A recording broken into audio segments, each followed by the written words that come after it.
ముఖ్యమంత్రి వైఎస్ దుర్మరణం ఒక కుట్ర అని దీనికి అంబానీలే ప్లాన్ చేశారంటూ కథనాన్ని టెలికాస్ట్ చేసిన న్యూస్ ఛానల్ మీద ప్రభుత్వం చర్యలు ప్రారంభించింది. ఆ channel executive editor, input editors ను పోలీసులు అదుపులోకి తీసుకున్నారు. మరో 2 టీవీ ఛానల్స్ పైన కేసులు నమోదు చేశారు.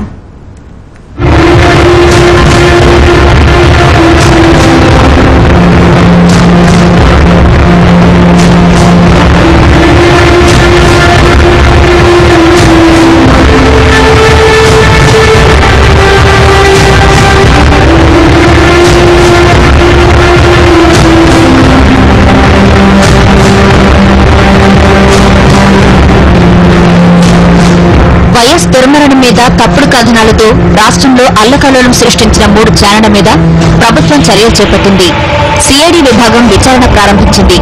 సినిమాటోగ్రఫీ చట్టంలోని 153A, 5052 ప్రకారం కేసులు ఫైల్ చేశారు. వైఎస్ దుర్మరణం ఓ కుట్రని, అంబానీలే అందుకు సూత్రధారులంటూ మొదటగా స్టోరీ టెలికాస్ట్ చేసిన సదరు టీవీ ఛానల్పై దృష్టి పెట్టారు.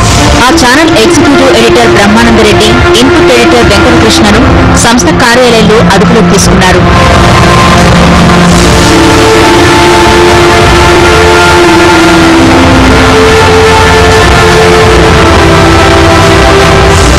టీవీ ఛానల్ కార్యాలయంలో సంబంధిత సీడీలు, హార్డ్ డిస్క్ ను స్వాధీనం చేసుకున్నారు.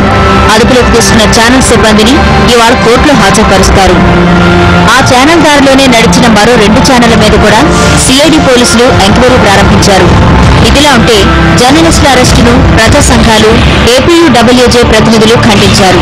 గత ఏడాది సెప్టెంబర్ 2వ తేదీన నాటి ముఖ్యమంత్రి వైఎస్ రాజశేఖర రెడ్డి హెలికాప్టర్ ప్రమాదంలో మరణించారు. పావురాలగుట్టలో ఆయన హెలికాప్టర్ క్రాష్ అయింది.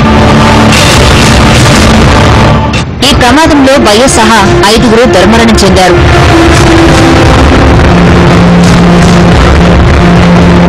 అయితే ఆ మరుసటి రోజే excel.com అనే రష్యన్ వెబ్సైట్ వైఎస్ మరణం మీద కథనాన్ని పోస్ట్ చేసింది.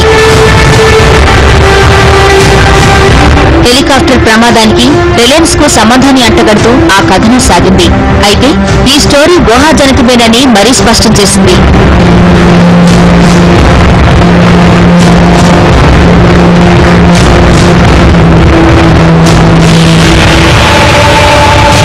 కానీ ఇక్కడ ఏం జరగకూడదో అదే జరిగింది. తెలంగాణ సమైక్యాంధ్ర సెగలు చల్లారుతున్న సమయంలో సరిగ్గా సదరు టీవీ ఛానల్ కథనం టెలికాస్ట్ కావడం, రిలయన్స్ ఆస్తులను బుద్ధిపాలు చేయడం, రాష్ట్రం అగ్నిగుండగా మారడం అనేక సందేహాలకు తావిచ్చింది.